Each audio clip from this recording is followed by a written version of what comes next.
بسم الله الرحمن الرحيم تبارك الذي بيده الملك وهو على كل شيء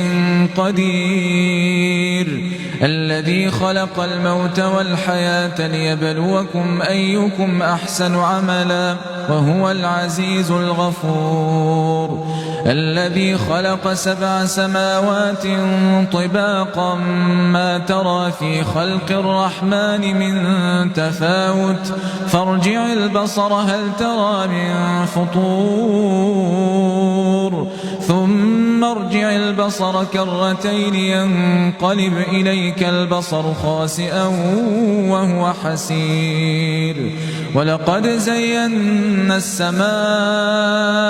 الدنيا بمصابيح وجعلناها رجوما للشياطين